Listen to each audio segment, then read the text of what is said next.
Hello and welcome to Indie Business Radio for Monday, January 28th, 2010. I'm your host, Donna Maria, and you have arrived at the one place where we empower you to enjoy your life, build your business, and have your way. Today's show is sponsored by The Media Is You, the only intensive hands-on workshop that helps small business owners create branded media to promote their companies and expand their platform for success. Coming soon to a city near you. Visit themediaisyou.com for more information. Well, according to recent reports, the natural products industry continues to grow in record numbers. In fact, according to the Natural Foods Merchandiser, a natural products trade magazine, natural product sales reached a record $68 billion annual sales in 2008. This was up $6 billion from 2007. While it seems that things slowed down a bit due to the economic turndown in 2009, the market overall is expected to continue to grow because consumers will be very careful in choosing products that they consider to be safe and healthful. Could this be a good time to start a new natural products business? To help us answer that question and other questions about the natural products world, I'm excited to welcome my guest today. Her name is Mindy Green, and she has 35 years of experience in the natural products and healthcare industries, specializing in botanicals. She recently left her position in the Botanical Research Division as a clinical aromatherapist for the Aveda Corporation in Minneapolis to begin her own consulting company, Green Sensations, LLC. Mindy is the co-author of Aromatherapy, A Guide to the Healing Art. She's also the author of Calendula, which for those of you who don't know is a wonderful healing herb, and also Natural Perfumes. She has contributed to numerous other books on herbs and also to one of my favorite herbal magazines, The Herb Companion. She joins us today from her home office. Welcome, Mindy. Thank you, Donna Maria. It's wonderful to be with you. Well, now, Mindy, I got to tell everyone that your book, and you have more than one, you've done a lot of writing, but I have the Aromatherapy, A Guide to the Healing Art, and I love it. I don't have the new edition. I have the old one, and it smells really good because I've spilled essential oils on it for 10 years now? So it makes a great water. Thanking you. That is how I discovered Mindy, and I know a lot of my listeners know who she is, too. Mindy, you have a long history in this industry. Where did it all start for you? Was it at Aveda when it all started for you? Oh, gosh, no. I was into natural products in my teens, really. I started through my interest in diet and foods, and I started working in a health food store, and later I owned my own health food store and vegan restaurant and herb shop, and so it was a great introduction to getting into plants. Wow. So we're talking someone that's got way depth and passion, not just business, but also you love, from a personal perspective, what herbs and essential oils have done for you in your personal life. Oh, absolutely. And you know what? I don't know a single person in this industry who isn't in it for their own kind of personal joy and passion for sharing the information. It really is something that it's not like banking or computers or kind of anybody can go into it. It really is a unique industry, and I think if you don't have a personal passion for it, it's probably not the right place for you. Well, and it's interesting that you say that because so many of the small and independent business owners that I work with, they do start their businesses, whether it's herbal aromatherapy or otherwise, from some kind of a passion. And so that's one of the common denominators. But one of the things that's interesting about you is you started your business long before the Internet, long before social media, and so, you have been successful even before all of the technological tools we have today. Mindy, what have you seen over the past few years? This is for my listeners who have a business today or are looking to start one and use technology. What sorts of things have you seen over the past 5, 6, 7 years that have made the industry different from the way it was when you started? I think you pretty much nailed it. It's the Internet. And it is social media that has made a huge difference in terms of connecting with people and just kind of getting your business out there or your message out there. Prior to that, it really was kind of a word-of-mouth thing. Certainly media, in terms of the natural products industry magazines, that was probably the best place to be informed.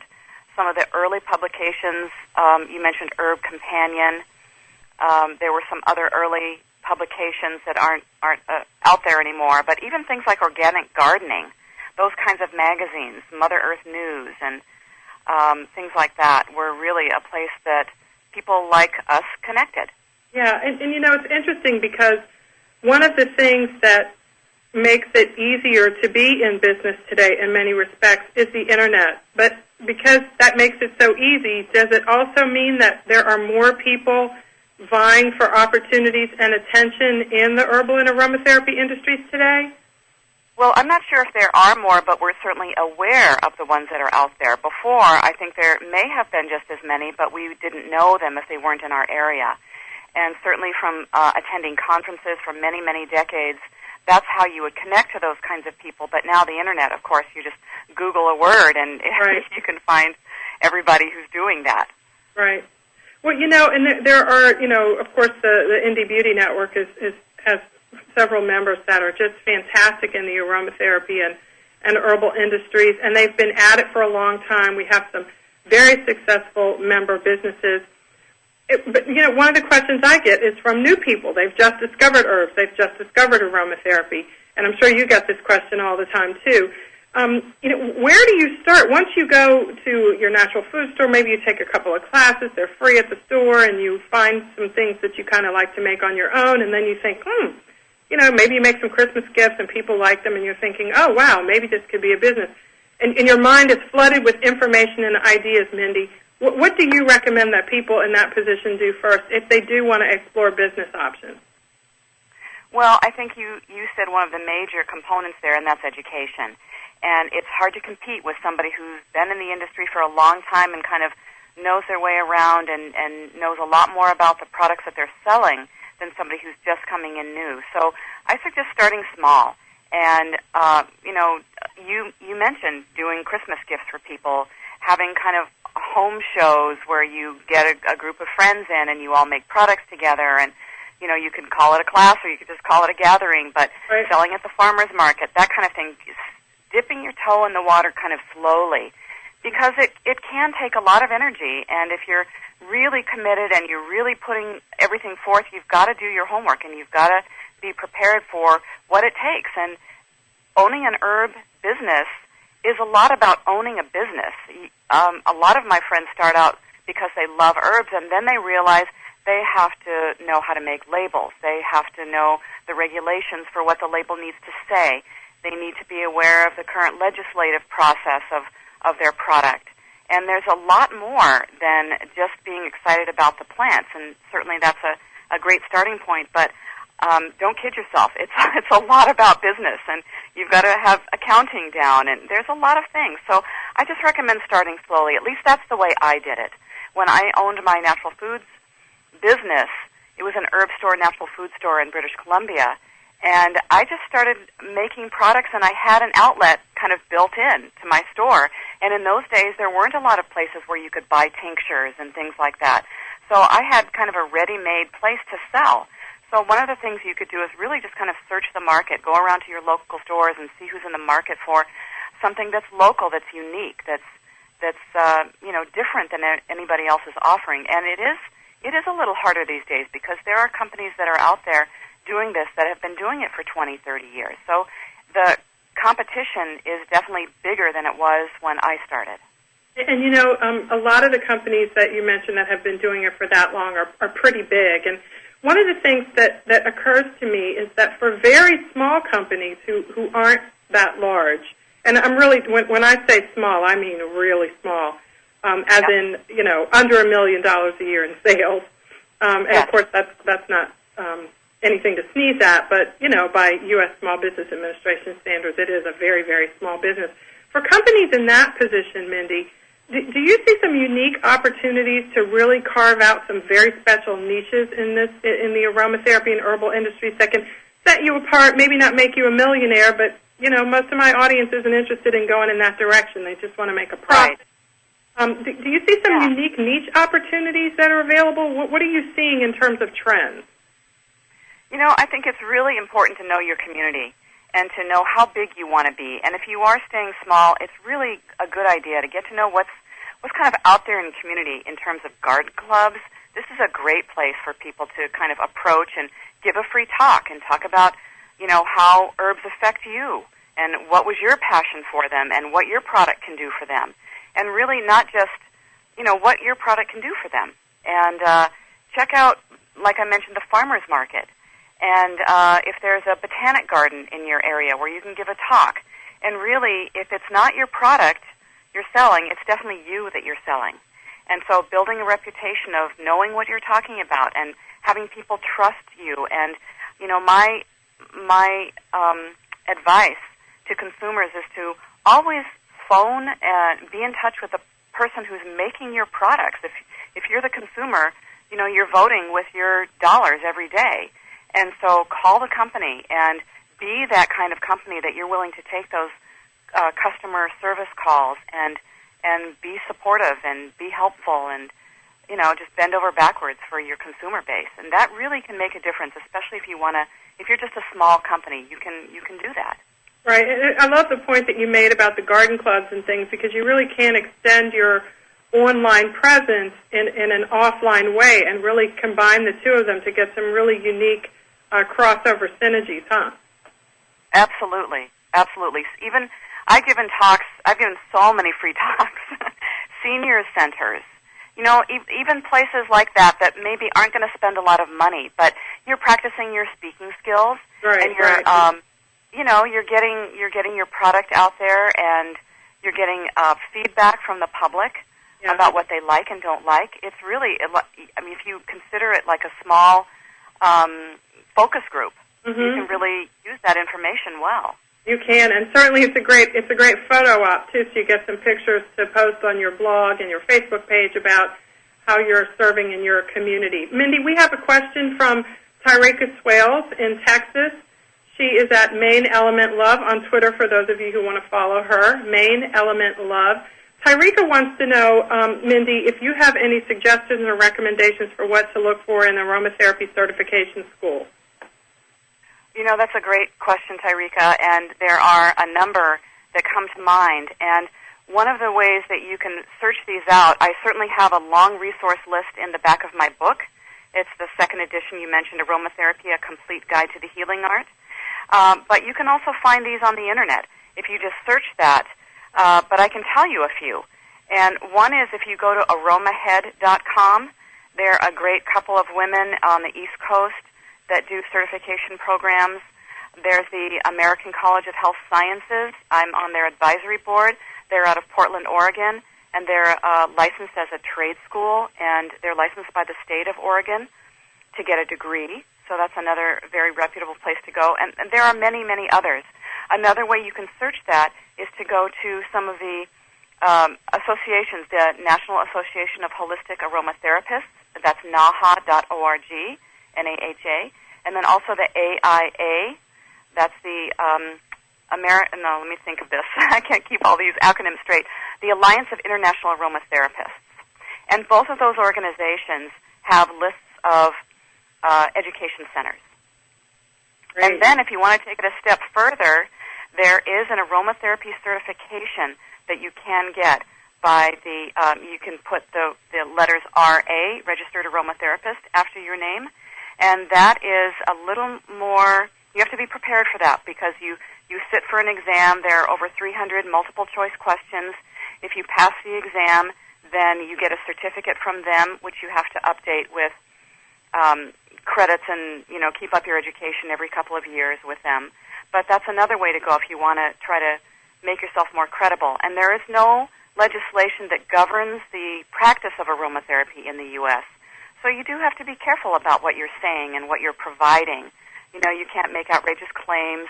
And this brings me to another point, which maybe you're going to ask me anyway, but about the kinds of claims that you're making on your products. And the AIA had a conference recently in Chicago, and I gave a talk on is your aromatherapy business keeping up with the changing legislative or regulatory climate that's out there. And, there's a lot that you need to know about in terms of making claims and what you're saying on your website. And I think that the biggest surprise for most people in that audience is that from the not the FDA, but the FTC. The FTC, the Federal Trade Commission, they govern what you're saying about your products. And if you have things on your website, even things from other people, testimonials, those are considered claims. And so you have to be cautious about what you're posting on there. And there are keywords about, curing disease and preventing disease. You can't say any of those things. And when you start to name body parts or, even I have a product for migraine headaches, they don't like that. That's a drug claim. So you have to be careful about what you're saying on your product labels and even on your website.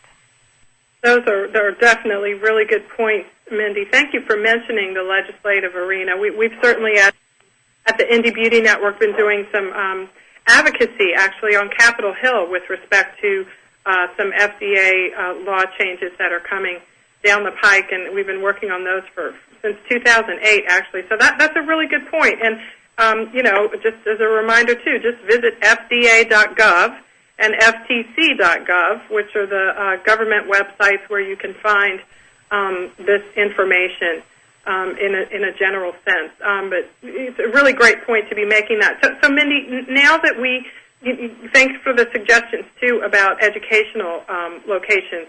We're going to come back after our first break, and we're going to ask you Tyrika's second question because she had a part two.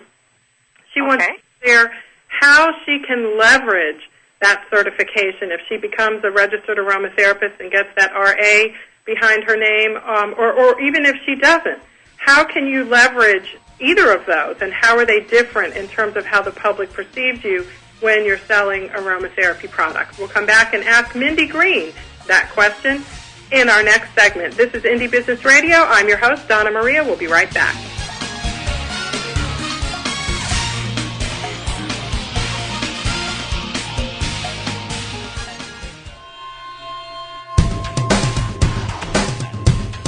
Why is everyone listening to GlobalTalkRadio.com? Because it's the future of talk radio. Every day, more and more people are finding Internet radio as not just an alternative media, but as a replacement to traditional AM and FM broadcast stations. Internet radio offers a wider variety of programs, convenient on-demand listening that meets your schedule, and fewer commercial interruptions. And GlobalTalkRadio.com is already leading the way by matching this content with a highly targeted Internet audience. GlobalTalkRadio.com offers its listeners one of the widest programming varieties on the Internet, from business and finance to self-improvement, paranormal, health, literature, romance, politics, and more. There are also opportunities for prospective hosts who would like to host their own weekly or one-time talk shows. Want to learn more? Check us out at www.globaltalkradio.com and see the future of talk radio today.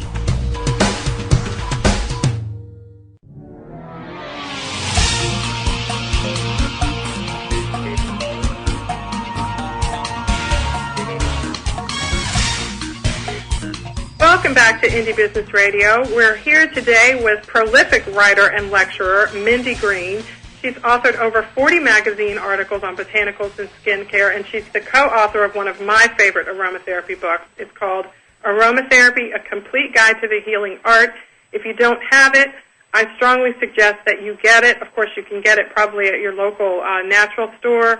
You can, of course, get it at your local bookstores and, of course, on Amazon.com. It is a fantastic book for anyone who is beginning or anyone who has been using essential oils for a while. It's easy to read and follow, and it's a real fun book to have in your library.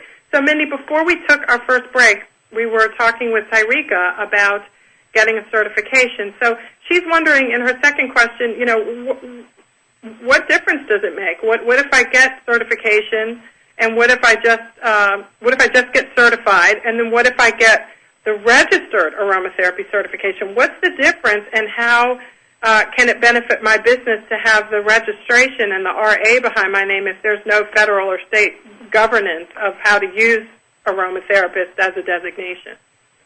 Yeah, that's a great question, and it's very confusing both to the practitioner and the public. And, some people would say, I'm not really into joining things, and I don't really care about labels after my name. And there are a lot of people like that, and there's nothing wrong with that. I think that if you are able to prove yourself as a credible person, an educated person, and somebody that the public can trust in terms of the products that you're creating, just in terms of safety and things like that, then perhaps you don't need that. A lot of people it does expand your level of information and your level of knowledge. And I think that is reflected in your products. And I encourage lots and lots of education. And whether it's perceived as beneficial or not, I think that you will find it's very, very helpful. And so in terms of the levels, you can take a, quote, certification course, and it may be certified by NAHA or the AIA, and that's kind of as far as you want to go. But to take it to the next level, I mentioned the Aromatherapy Registration Council. There are a couple of websites you can go to. One is www.aromatherapycouncil.org. And then there you'll get a sampling of the questions that they ask and things like that. And I have to tell you, it does require a fair amount of information on the chemistry of essential oil, which in my mind is a very important part of knowing your aromatherapy really well and being familiar with your essential oils. One of the things that I've discovered from being in this industry for a long time and coming to aromatherapy through the herb industry is that a lot of aromatherapists were turned on to essential oils through a response or a personal experience that they got from a little bit of liquid in a little bottle. And from my perspective, as really basically an herbalist who has a strong bent toward aromatherapy, I think it's important to get to know the plants and the chemistry, plant families. You'll learn a lot about the essential oils by taking that extra leap into further education. And so I just really want to encourage that. I think it's a fabulous thing to have that registration council. And for one thing, getting back to answering the question, I think in terms of an industry like ours, we have to be self-regulating. Because if we're doing unsafe practices, then we are at risk of losing our tools. And I saw this in the herb industry, and certainly essential oils are much, much stronger than herb teas or even tinctures. And so you really have to know a fair amount about essential oils to be safe in just your personal experience. But when you're making products for other people, it's very, very important to know the chemistry of the essential oil and how those things might interact together, and how if you blend essential oils from the same plant family, how it might potentiate each other and things like that. So, the more education, the better. I think I answered the question. No, you did. I mean, the more education, the better is certainly good. I mean, I think it's really important, too, to dovetail on what you said, that, you can get the RA or not, but you really kind of have to look at what exactly it is that you want to do. And maybe you could benefit from it. Maybe you, of course, you could benefit from it, but maybe it's worth the expense for some types of businesses than others. So let me ask you this to kind of follow up on that. One of the things I've seen some business owners do who manufacture cosmetics, Mindy, is because they either don't have the time or the inclination for whatever reason to get the actual registration, the RA nomenclature behind their names, they've actually collaborated to manufacture their products with someone who is an RA, and that way they're able to say that they have some education. Maybe they're certified. They don't have an RA, but they have a certification certificate, and they've collaborated or partnered with an RA who helps them to create blends and products that work together in the kind of harmony that you suggested is necessary to have a successful product. What do you think of those kinds of collaborations for people who, just can't get an RA right now for whatever reason? I think that's fantastic, and certainly we, as business owners, we can't do everything. Mm-hmm, and so, you pick out your strong suit and you focus on that. And if that means you hire somebody to do the essential oil blend for your lotion or whatever it is, then that's certainly acceptable. Absolutely. Yeah, I thought that was a really good collaboration because when I was on the person's website, I was impressed with the products already, but then I saw, meet the registered aromatherapist who helps us with the blends, and that just gave the business and the product more credibility, and it didn't even, it wasn't even an impediment that the person actually making the products that I was buying did not have an RA. So that's a good alternative. And we have a question from Lisa Casper on Twitter for those who want to check her out at Blue Moon Candles.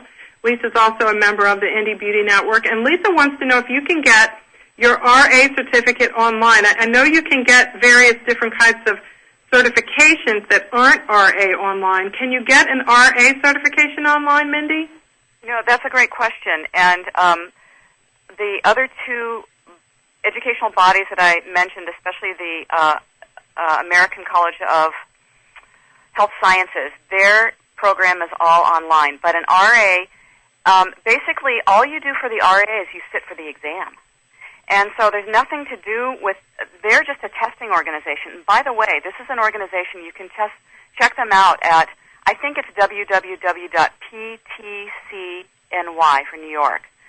And it's a private testing company that does certification for a lot of different industries, and I think even nursing industries. So it's go and look at it.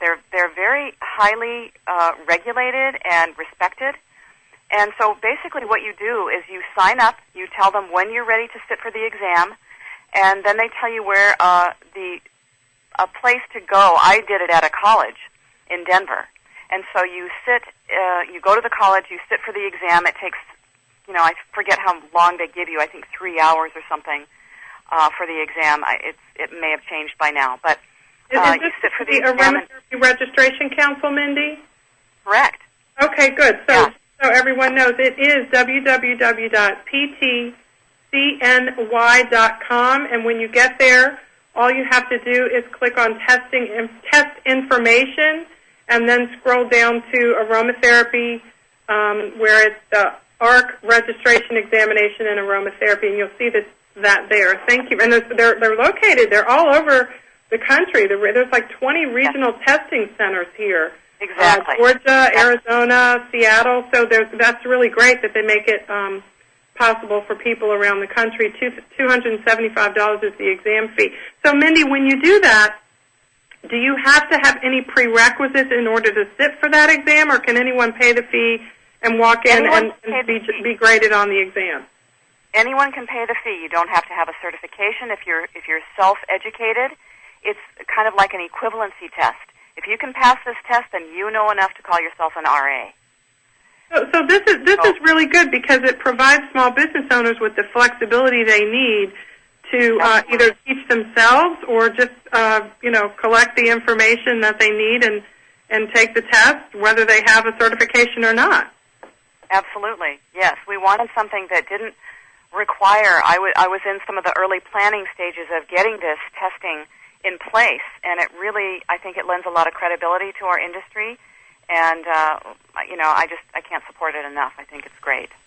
That's a really good point. And Christina, also on our show, Christina Proano-Carrion has just posted the link to the application. So thank you so much for doing that, Christina. That was really good.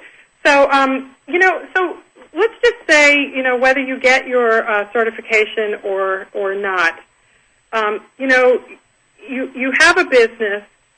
You're working through what is a challenging economic time. Let's call a spade a spade. Let's not let it stop us. But we do have to be aware of the world that we live in right now.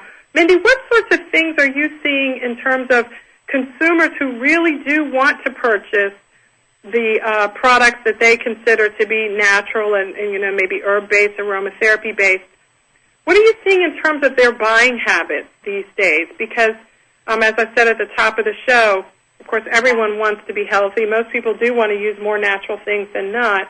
But don't they usually cost more? And what tips can you offer for small business owners to help justify those costs in the minds of their purchasers and other stakeholders? I think it again comes all back to education. If you have an educated consumer who is aware of what the ingredients are in your product and why they're there and what they're doing, what is their functionality in there, then you've pretty much sold your product. Mm-hmm. So, giving talks and attending conferences, and a lot of times those conferences have booths, and, try to get to be a speaker at those places.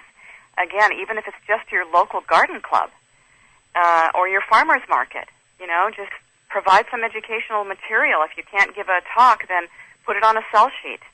And again, you've got to be careful of claims. Right. So it's a tricky prospect of saying what it does without making outrageous claims, and also backing up your claims with scientific research. And it might surprise your listeners to know that there is actually a lot of research out there on essential oils.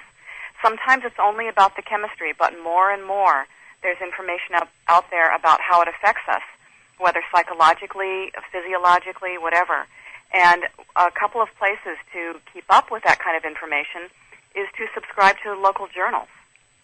Again, if you're not a member of NAHA or the AIA, maybe you should consider subscribing, or even just going on PubMed, which is a free website, and it's certainly one that I utilize a lot.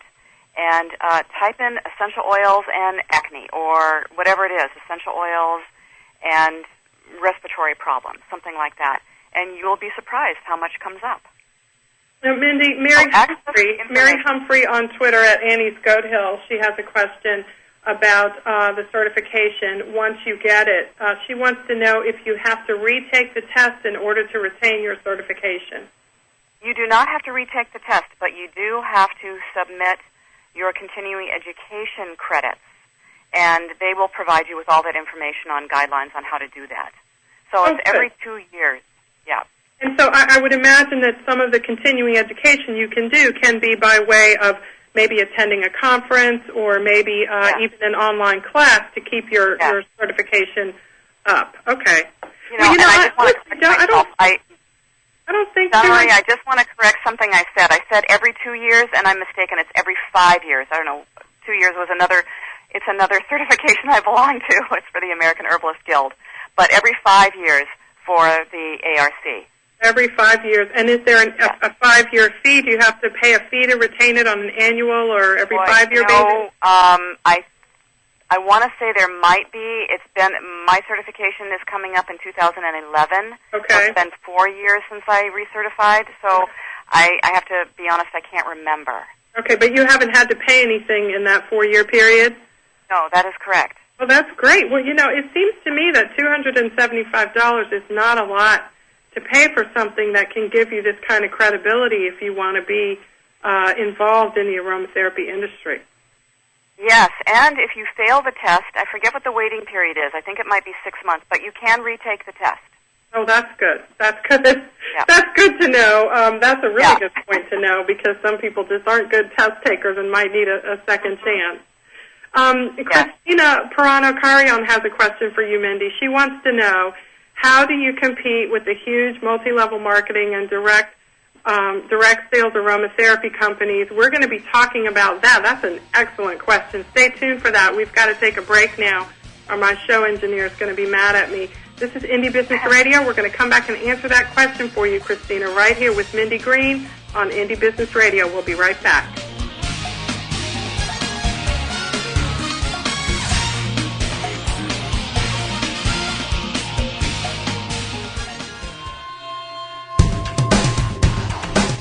Want to stay on top of what's new in the radio industry? Sign up for a free subscription to the Future of Talk Radio, available exclusively to listeners of globaltalkradio.com, and find out what's new in the world of online radio. Listeners can find out about new shows and special guests. People with something special to offer can find out how to become a guest and how to prepare for an interview. And prospective hosts will find a valuable resource for everything from planning their new program to selecting topics and guests, recouping expenses by selling advertising, and more. Sign up today for your free subscription to the Future of Talk Radio by visiting www.globaltalkradio.com and learn about the future of talk radio today.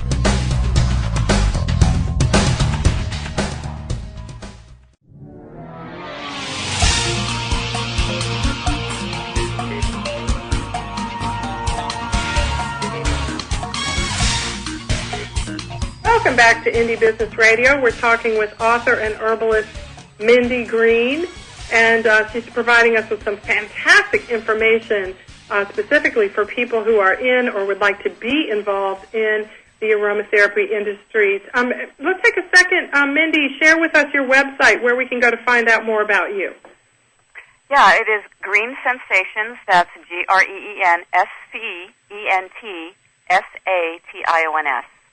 GreenSensations.com, greensensations.com. And I have to just kind of confess here that there's not a lot on my website right now. Mostly what's on there is the classes that I've got coming up for the coming year. Soon I will have other information on there, and if any of your listeners are interested in consulting services, that will be posted very soon. Great. Well, we'll definitely be looking for that. And, Mindy, I'm sorry, I just got to do this. I got to tell everybody that you have a Facebook page. Even though, as you said, it's not that active, but that's okay because we can help out with that, right, guys? Because once you get people at your Facebook page, we help you make it active. So, you're on Facebook, and so we can search for you there and try to connect with you, right? Yeah, and I have to tell you, the last time I searched for my name, there were 23 Mindy Greens on Facebook. So that's kind of one of the reasons I went to my own website. Well, let me also how easy it is trying to just... You, Miss Mindy Green, are on page 1 of the search results when I look for you. And it's okay, good. It's a picture I put of you on my website. So if you want to know what Mindy looks like, go to indiebusinessradio.com, look at her picture. It's the exact same picture on her Facebook page, and I just sent you a Facebook friend request. Hope you accept that. I absolutely will. Hey, it's all about helping each other spread the word. That's how it's done. So let's talk about Christina's question, Mindy. How do you, as a small manufacturer, compete with the very large direct sales and network marketing companies that have independent consultants in 50,000 places in every city? That's a good question, Christina, and it's very frustrating to the independent business owner because you have to really think of yourself as not competing in that same market, I think. Otherwise, it's very frustrating. I think you have to carve out your own niche, and starting locally is a great way to do it. And certainly through the Internet, you can have a broader reach than just your region. But, again, writing articles, getting yourself out there as a credible source of information is probably the way that you differentiate yourself. And just building a clientele that's loyal and that can trust your products. That's huge. And a lot of those larger companies, I just have to say that it's unfortunate that some of the information that's out there from some of those larger multi-level companies isn't always accurate. It's not always the best reflection of our industry, and sometimes the claims are outrageous. It boggles my mind how they continue to get away with things like that in this marketplace of, watching Internet claims and things like that. But, just kind of keep your mind to the positive, take the high road, and consider yourself not really in that market. You've got to carve out a different individual niche for yourself. Mindy, I'm so glad you said that. Don't even consider yourself a part of that market. One of the things to dovetail with what you just said that I think I see across all industries, and I'd like your comment on this, and that is no matter what industry you're in, if there are companies in the network marketing arena that are selling products that compete with you, the fact of the matter is that when you own your own business, you own your brand. And so you can say whatever you want about your brand. You can collaborate with other people and use your brand name. And that is one of the things that network marketing reps cannot do. They are not allowed to use that brand name in ways that the company says they can't use it. They can't put the brand name all over Facebook. They can't, come on my radio show and use the brand name without the company's permission.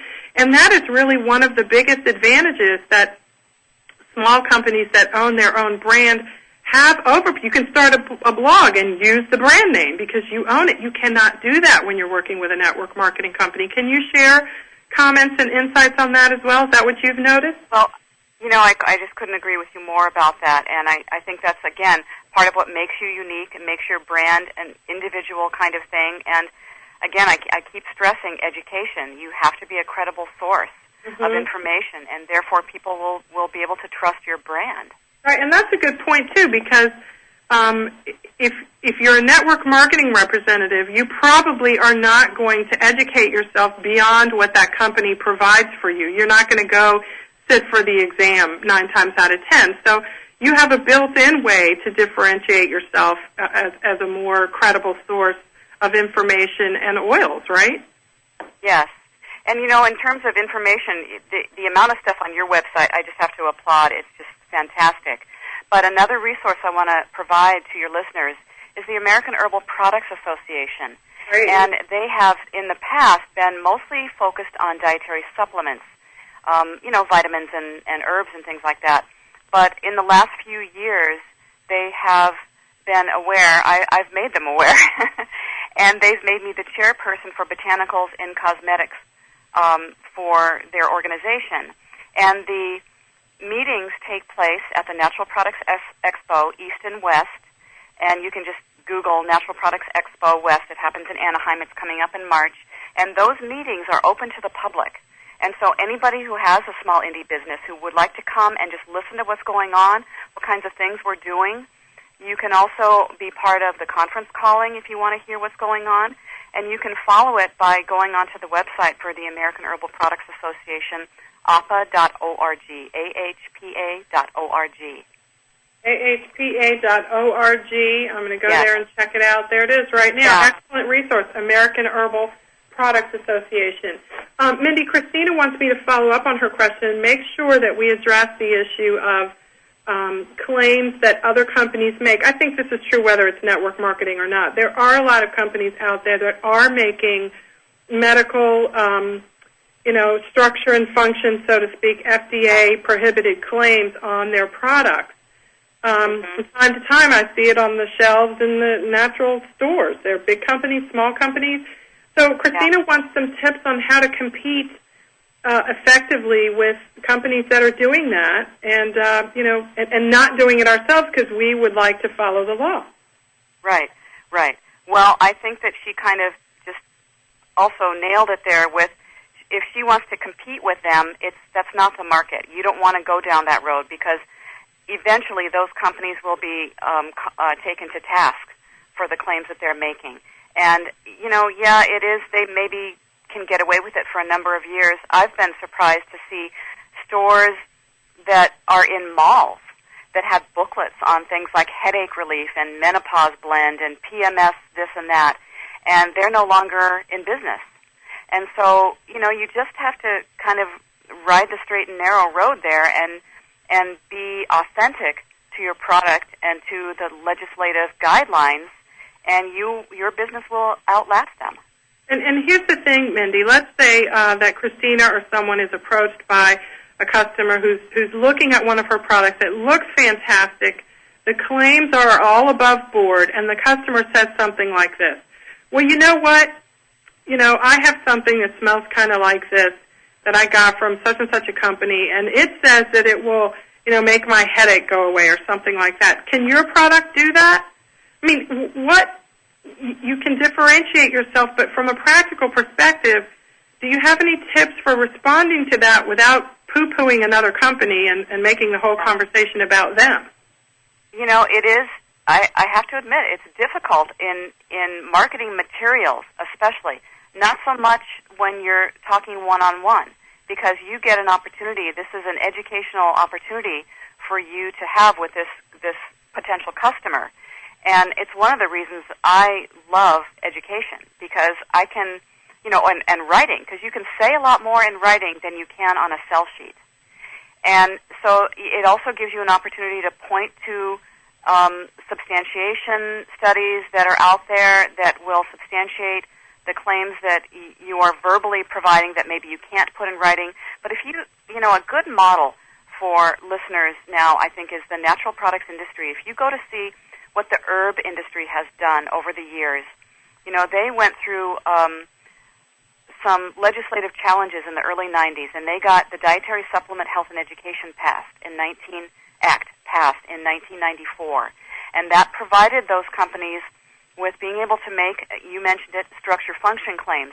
So you could say on an echinacea tincture that it will support healthy immunity, but you can't say that it cures colds and flus. And so in the short time that we have left, I just want to really emphasize that that's a good model. Deshay is a good model for what you might be able to say on your products.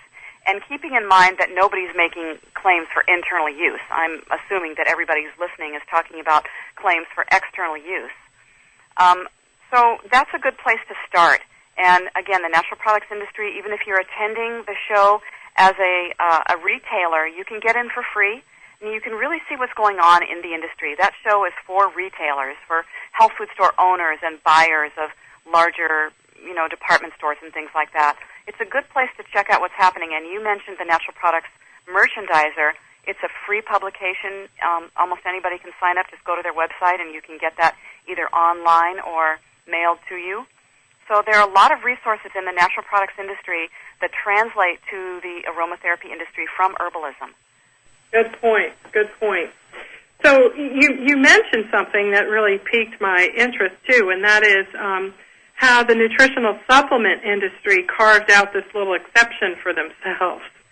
We have visited with the FDA and had numerous conversations with industry trade organizations from different sorts of arenas, and that's a very fascinating thing that they were able to do. I'm wondering if you have any insight into how long it took them to obtain that sort of special status. Do you know anything about that?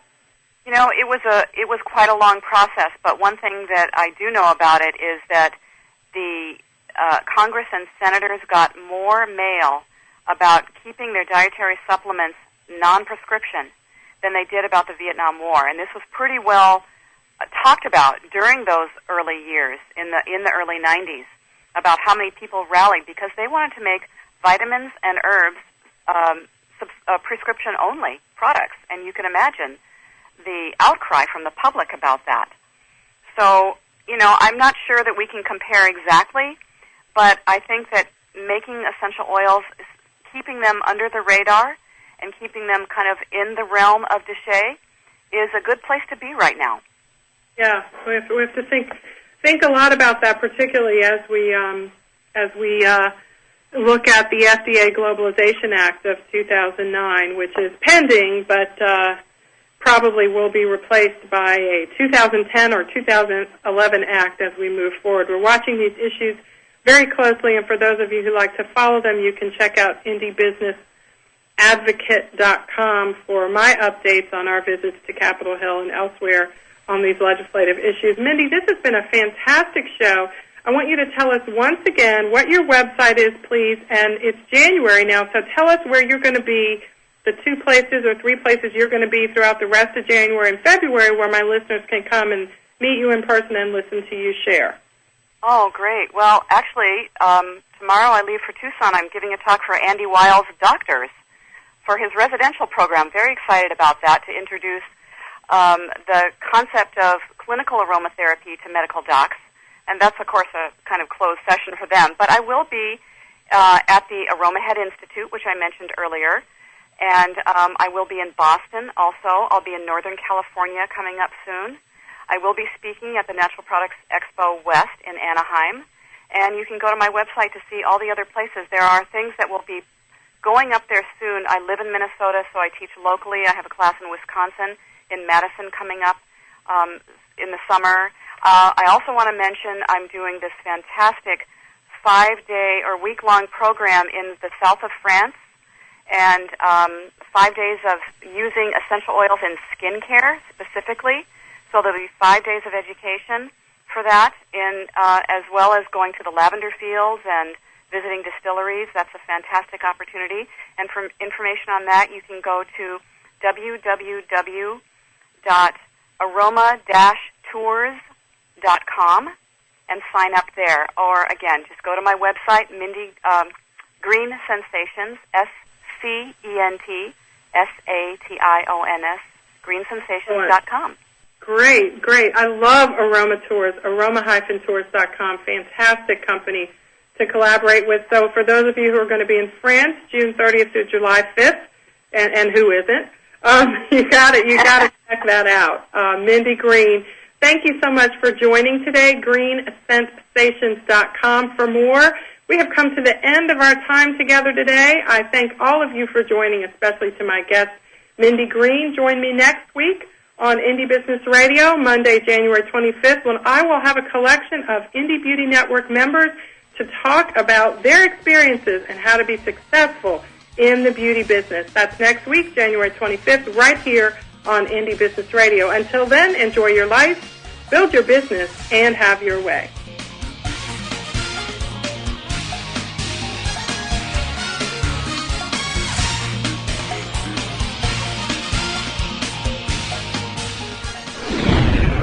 You're listening to GlobalTalkRadio.com.